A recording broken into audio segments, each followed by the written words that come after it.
जय श्री कृष्णा दोस्तों। हर हर महादेव। कैसे हैं आप सब? स्वस्थ और सुरक्षित होंगे। दोस्तों, दूर्वा क्या होती है आप सभी जानते ही होंगे।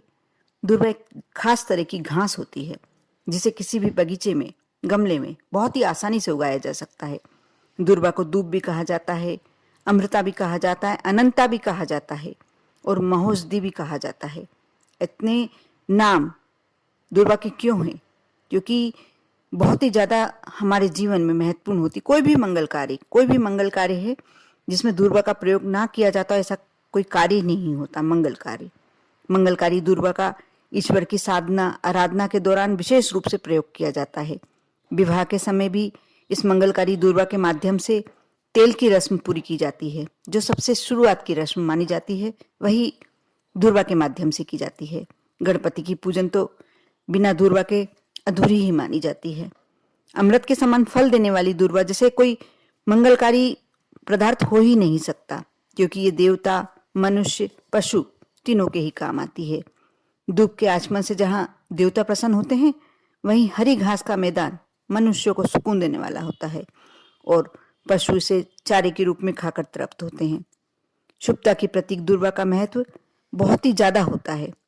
यदि हम अपने जीवन में खुशहाली, जैसे बोलते ना कि हरा रंग खुशहाली का प्रतीक होता है, वैसे ही दूर्वा हमारे जीवन में शुभता और खुशहाली लेकर आती है। आप दूर्वा की खासियत यह है कि यह पैरों से दबाए जाने पर और रगड़ खाने के बाद भी और सभी विपरीत परिस्थितियों, कितनी भी विपरीत परिस्थितियां ऐसे मिले, हरी भरी ही रहती है। इसके पीछे की मान्यता ऐसी है कि समुद्र मंथन में जब देवता अमृत कलश को राक्षसों बचाकर ले आ रहे थे, उनमें से कुछ बूंदें पृथ्वी पर उगी हुई दूर्वा यानी घास पर गिर गई और यही कारण है कि नष्ट करने के बाद भी वह पुनर्जीवित हो जाती है। आप दूर्वा के कुछ उपाय कर अपने जीवन को बहुत ही ज्यादा महत्वपूर्ण बना सकते हैं, बहुत ही ज्यादा कष्टों से रहित बना सकते हैं। और माँ लक्ष्मी की कृपा पाना है तो आपको दूर्वा के कुछ उपाय तो अवश्य करना ही चाहिए, क्योंकि पंचदेवों में से प्रथम पूजनीय गणपति की साधना में दूर्वा का विशेष प्रयोग किया जाता है। यदि आप आर्थिक संकट से गुजर रहे हैं और गणपति के आशीर्वाद के साथ धन की देवी माता लक्ष्मी की भी कृपा पाना चाहते हैं, तो आप बुधवार के दिन पूरी श्रद्धा और विश्वास के साथ भगवान गणेश को 5 दूर्वा में से 11 गांठ लगा लें। जैसे आप 5 दूर्वा ले लें, उसे 11 गांठ लगाकर गणपति जी को समर्पित करें। साथ ही श्री गणेशाय नमः दूर्वा कुरान सर्मपयामी ये मंत्र पढ़ें। आप देखना आपके जीवन के जो आर्थिक संकट हैं धीरे धीरे करके दूर होने लगेंगे।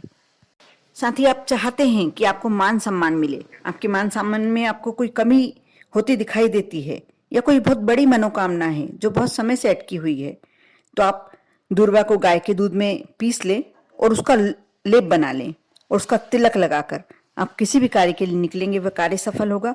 और जो कोई भी आपका शत्रु भी होगा सामने, आपसे इम्प्रेस होगा।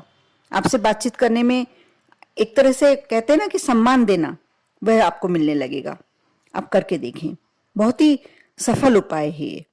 बुधवार के दिन यदि गाय को आप हरी घास खिलाते हैं तो घर की कलह दूर होती है। ये भी एक दूर्वा का ही प्रकार होता है, हरी घास। इसलिए दूर्वा बहुत ही ज्यादा महत्वपूर्ण होती है। बुधवार के दिन यदि छोटे छोटे से उपाय किए जाते हैं तो आप मानकर चलिए आपका जीवन समृद्धशाली बनता है और आर्थिक संकटों से तो आपको इतनी जल्दी निजात मिलती है, इतनी जल्दी आपके संकट दूर होते हैं। आपको हर तरह के कष्ट, संकट, कहीं ना कहीं से जो परेशानियां आ रही हैं धीरे धीरे करके दूर हो जाती है। करके देखें, आप कभी भी कर सकते हैं, इसका कोई समय की पाबंदी नहीं है। लेकिन आप शाम को 6-7 बजे के पहले यदि कार्य करते हैं, बहुत ही ज्यादा महत्वपूर्ण माना जाता है। कर देखें, श्रद्धा और विश्वास के साथ, श्रद्धा और भक्ति के साथ। ओम नमः शिवाय।